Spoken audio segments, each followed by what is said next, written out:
Hey guys, Mike here. Today we'll take a look at the iPad keyboard dock. This, of course, accompanied the new Apple iPad.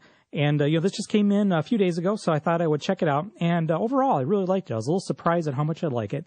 But I got it here in the box. Here's the box to show you. It's a pretty thick box. And just show you what it looks like inside of the packaging.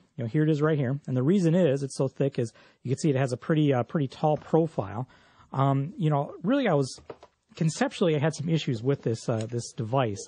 And it turns out, the pros, I think, outweigh the cons on this. And let me just talk a little bit about that. A couple things I wasn't too crazy about is first is the size. This has quite a bit of height to it. So, this is not going to be a real portable device. This is probably going to be pretty stationary. I could see leaving this on your desk at home or in the office and just dock it there. You're not going to be carrying this around with you to have a keyboard. And I actually do plan to review the Bluetooth keyboard with this. And I actually do have the dock too, just a standalone dock. I'll be doing a review on that coming up. But something weird is you can't find these keyboards anywhere. Apple's wireless keyboards seem to have gone off the shelves. A lot of people seem to be using these with the iPad. And the original Apple keyboard doesn't work. There's some bug in it that keeps it from that. So I'll look for that a little bit later on. I actually ordered it from Apple, so it should be coming in hopefully later this week or so. So I'll have a review up maybe next week on that. So anyways, with that said, this isn't real portable. So that's one knock on it. The second one is, this is not going to hold a case. You're not going to be able to have a case on your iPad and be able to dock it. Even Apple's Portfolio case does not dock with this. So, if you have a case, a Portfolio or a protective case of any kind, you're going to have to remove it in order to use the dock. Okay, that's a bummer. And the other one is it's only going to work in portrait mode. Obviously the dock connector is on the bottom, so it's going to be standing up in portrait. Some stuff works better, I think, in landscape or just has a better experience in landscape, but it's only going to be portrait. So right off the bat, I had some conceptual issues with this device. A couple things I just want to point out to you. On the back here, it is a dock, so it is a docking station. We have a spot here for the 30-pin dock connector and audio. So you can charge your iPad while it's in here, and also you can sync it with iTunes while it's in here. So that's pretty cool. It works just like the regular dock. On the top row here, we have some specialized task buttons. Now, this is unique to the iPad dock, so you're not going to get these buttons anywhere else. This one here is your home button, so this will bring you to the home. This is your search. It'll bring you search. Has brightness, so you can light or dim. This is nice for some tasks, so you don't have to go into the into the preferences, the settings in order to the system settings in order to do that. This here will turn on the picture mode, so the photo frame mode. So if you have this sitting in here and you hit this, and it will run through its pictures in the photo frame. This brings up the keyboard. This is nice because the keyboard does not come up, when you are using text input. The keyboard overrides that. So for some reason you want to bring up the keyboard, you can bring that up. This is a little strange. This one's empty. They couldn't maybe make a Safari button or something. It was just a little weird. There's an empty one there. And here's your iPod controls. So you can do, forward, pause, play, back, pause, play, forward. And you hit pause, it'll just start playing. It won't even bring up the player. It'll just start playing. So it's pretty cool. So, it won't interrupt what you're doing.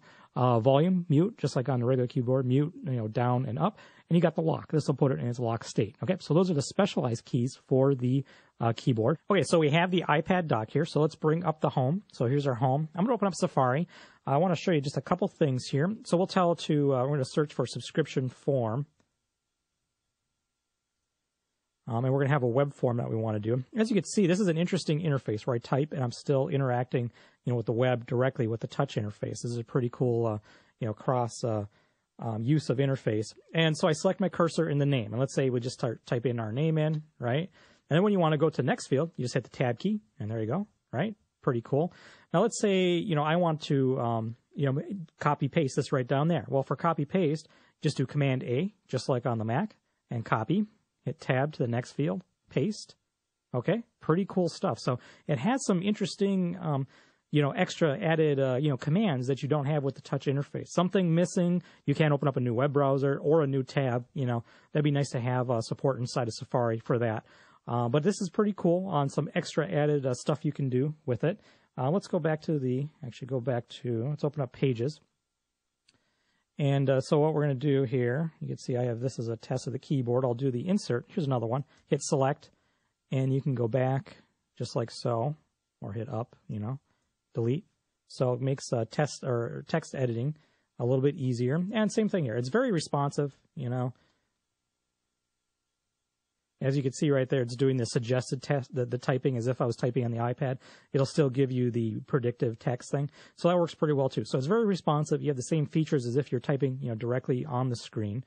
So there you go, guys. A quick little demo of the keyboard dock for the iPad. Pretty cool. I get very quickly, I got used to using the keyboard for my text input and then interacting directly with the screen for the rest of the user interface. In fact, after I used this just for a little while, I went back to using a MacBook Pro and I was actually touching the screen. I was trying to open links on the web browser and I had to catch myself. I'm like, no, I have to go down here.